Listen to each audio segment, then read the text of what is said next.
सुप्रभात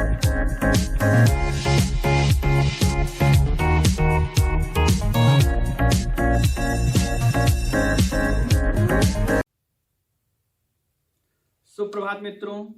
तो फिर आज एक बार फिर कक्षा 8वीं का पाठ 2 लाख की चूड़ियां, जो कि कल आपको इसका सारांश और कठिन शब्दों का अर्थ समझाया गया था।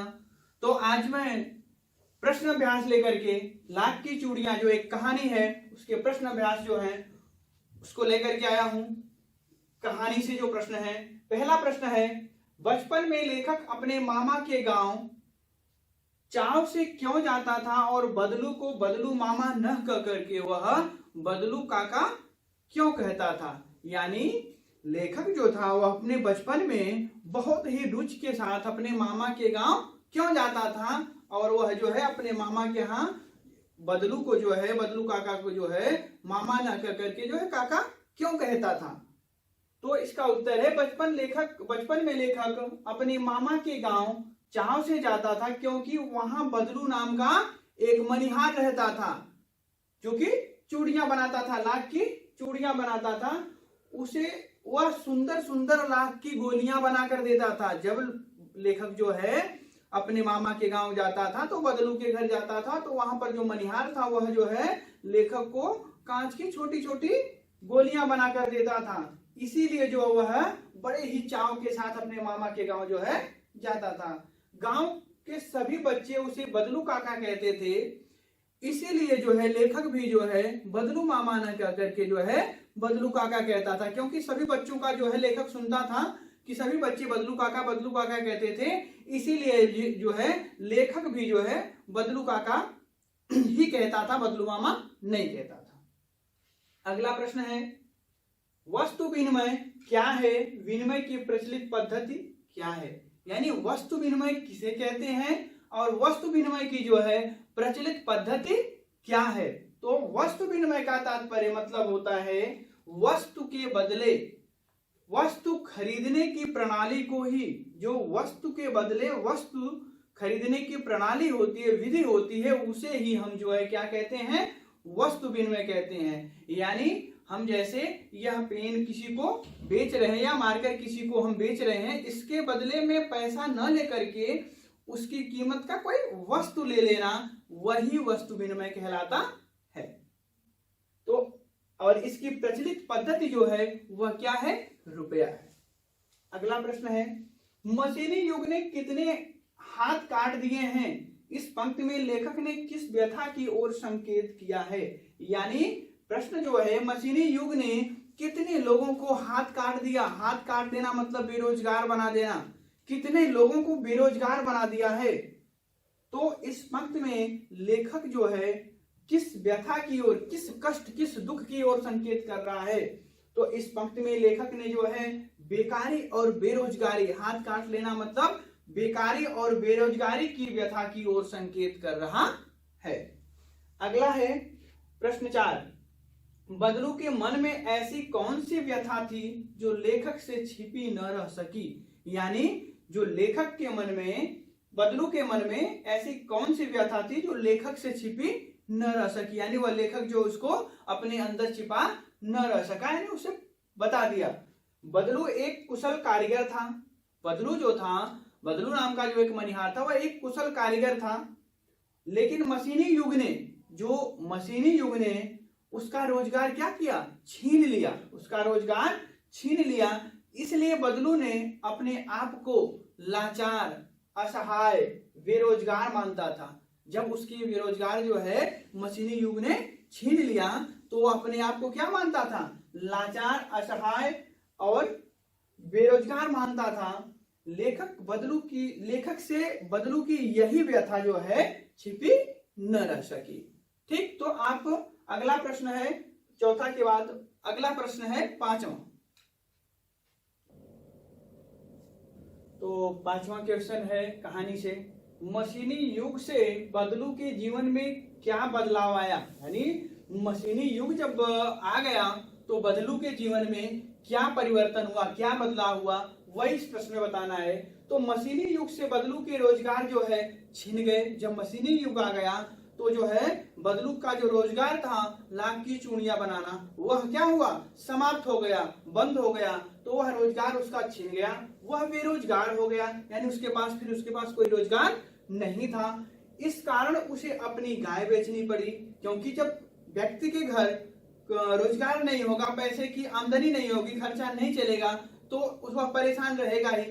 तो वह अपनी क्या किया, अपनी उसे गाय बेचनी पड़ी, उसे गरीबी में अपना जीवन बिताना पड़ा। यानी पहले तो रोजगार था उसका लाख की चूड़ियां बनाना, लेकिन जब वो रोजगार बंद हो गया तो अपना जीवन उसे कैसे बिताना पड़ा, गरीबी में बिताना पड़ा, कष्ट में तरह से बिताना पड़ा। वह बीमार और चिंतित रहने लगा। यानी जब पैसा व्यक्ति के पास नहीं रहता है तो वह सोचने लगता है कि वह काम कैसे होगा, इसलिए वह बदलू का भी सोचने लगा। और वह क्या हुआ, हमेशा चिंतित रहता था, उसी सोच में पड़ते रहता था कि मतलब मेरा परिवार कैसे चलेगा, मेरा खर्चा कैसे चलेगा। तो इस तरह से चिंता करने के कारण वह बीमार भी रहने लगा। तो अगला प्रश्न है, लाख की वस्तुओं का निर्माण भारत के किन किन राज्यों में होता है? लाख से चूड़ियों के अतिरिक्त क्या क्या चीजें बनती, यानी जो लाख का जो है निर्माण होता है, लाख की वस्तुओं का, वह भारत के किन किन राज्यों में, कौन कौन से राज्य में होता है, और उससे चूड़ियों के अतिरिक्त और क्या बनता है? तो लाख की वस्तुओं का निर्माण जो है कहां पर होता है भारत में? राजस्थान, कर्नाटक और उत्तर प्रदेश, यानी इन तीनों राज्यों में अधिक होता है। यानी जो है इसके बाद लाख से चूड़ियों के अतिरिक्त खिलौने बनते हैं, सजावटी सामान बनते हैं। यानी जो लाख की चूड़ियां बनती थी उसके अलावा और ये सब अनेक सारी वस्तुएं जो है लाख से बनाई जाती है। तो अब है भाषा की बात। प्रश्न अभ्यास सभी जो है आप समझ लिए, अच्छी तरह से लिख लिए। अगला है भाषा की बात। भाषा की बात में प्रश्न संख्या 1 है, कहानी से कुछ व्यंग वाक्यों को ध्यानपूर्वक समझकर एकत्र कीजिए और उनके भीतरी अर्थ की व्याख्या करके लिखिए। जो आपकी कहानी है उससे आपको कुछ ऐसे व्यंग्यात्मक वाक्य ढूंढना है, और ढूंढने के बाद उसके अंदर भीतरी अर्थ क्या होते हैं उसको आपको दर्शाना है, लिखना है। जैसे पहला एक है, शहर की बात और है लला, वहां तो सभी कुछ होता है। यानी यह जो है यह एक व्यंग्यात्मक वाक्य है। अब इसका भीतरी अर्थ क्या है यह जानते हैं। यहां शहरी संस्कृति पर व्यंग किया गया है, यानी शहरी संस्कृति पे जो है व्यंग किया गया है। वह पाश्चात्य संस्कृति के नाम पर लोग अच्छी बुरी बातों को अपनाते जा रहे हैं, पर गांवों में वैसा वातावरण नहीं है। यानी कहने का मतलब है जो शहरी है, शहर है, वहां पर जो लोग पाश्चात्य संस्कृति को जो है पश्चिमी देशों की जो संस्कृति है, विदेशों की जो है उसकी नकल कर रहे हैं, और जो है गांवों को जो है क्या कर रहे हैं, गांव में ऐसा वातावरण नहीं है, गांव के लोग ऐसा नहीं कर रहे हैं। इस तरह से अगला है, पाठ से तीनों प्रकार की संज्ञाएं चुनकर लिखिए। जो आप लाख की चूड़ियां पाठ पढ़े हैं, इसमें तीनों प्रकार की संज्ञाएं जो होती हैं उसमें से खोजना है और ढूंढ करके लिखना है। तो पहले आप बताइए, ये तो जान जाइए कि संज्ञा क्या होती है, जो कि आप तो पिछली कक्षाओं में पढ़ लिए होंगे। संज्ञा किसी व्यक्ति, वस्तु, स्थान या भाव का बोध कराने वाले जो शब्द होते हैं उसे ही हम संज्ञा कहते हैं। और संज्ञा के भेद जो होते हैं वह मुख्यतः 3 होते हैं, व्यक्तिवाचक, जातिवाचक, भाववाचक। तो इन्हीं 3 भेदों वाले जो हैं जितने भी आपके पाठ में मिलेंगे उनको लिखना है। तो व्यक्तिवाचक संज्ञा के जो हैं जैसे जमींदार, मामा, बदलू इत्यादि, यानी यह किसका उदाहरण हो गया, व्यक्तिवाचक संज्ञा का उदाहरण। किसी विशेष व्यक्ति के बारे में जिसकी जानकारी मिले, किसी भी व्यक्ति के बारे में जिस शब्द से जानकारी मिले उसे ही हम व्यक्तिवाचक संज्ञा कहते हैं। अगला जातिवाचक संज्ञा। जातिवाचक में देखो स्त्रियां, चारपाई, बेटी, चूड़ियां इत्यादि। यानी जातिवाचक संज्ञा जो होती है, यानी किसी जाति के बारे में जब हमें पता चले, जैसे स्त्रियां हैं, स्त्रियां पुरुष, तो स्त्रियां के बारे में यानी यह एक विशेष जाति के बारे में पता चल रहा है। चारपाई है, चारपाई के बारे में, फिर बेटी बेटा यानी बेटी के बारे में पता चल रहा। इस तरह से यानी जिसमें किसी जाति के बारे में पता चले उसे हम जातिवाचक संज्ञा कहते हैं। अगला है भाववाचक संज्ञा, यानी जिसमें किसी की भावना से का पता चले उसे हम जो है भाववाचक संज्ञा के अंतर्गत लिखते हैं। जैसे बीमार, यानी बीमार होने का इसमें भाव आ रहा है। बेरोजगार होने का भाव।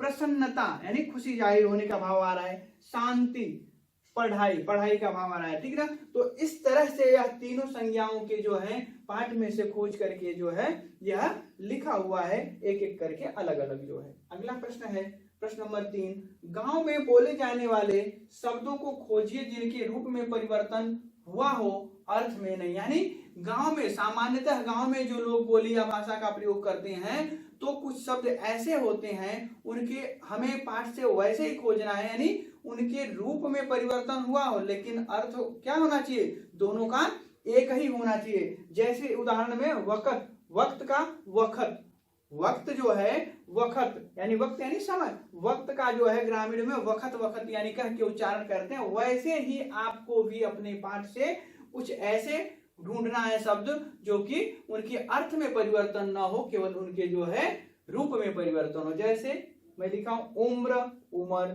यानी देखिए दोनों का मतलब एक ही होता है, केवल इसके रूप में परिवर्तन हुआ है, अर्थ में नहीं हुआ है। मर्द, भैया, ग्राम, गांव, दुर्बल, दुबला, यानी यह सब का अर्थ जो है वही है लेकिन इसके अर्थ में परिवर्तन नहीं हुआ है, केवल रूप में परिवर्तन हुआ है। तो आप जो है भाषा की बात को भी अच्छी तरह से समझ लिए। अब इसके बाद पूरा पाठ देखिए, आपको कल जो है मैं लाख की चूड़ियां पाठ का सारांश, कठिन शब्द अर्थ अच्छी तरह से समझाया। आज जो है इस वाली वीडियो में आपको पूरा प्रश्न अभ्यास, भाषा की बात भली भांति तरह से आपको समझाया। अब आप जो है इस कहानी को अच्छी तरह से घर पर बैठ करके दोहराइए, पढ़ लीजिए। उसके बाद प्रश्न अभ्यास जो अपने नोटबुक में लिखिए, आप लिख करके आपको कहीं भी कोई परेशानी होती है, कोई भी ऐसा शब्द हो जिसका समझ में ना आता हो तो आप उसको व्हाट्सएप के जरिए उसका जो है समाधान कर सकते हैं।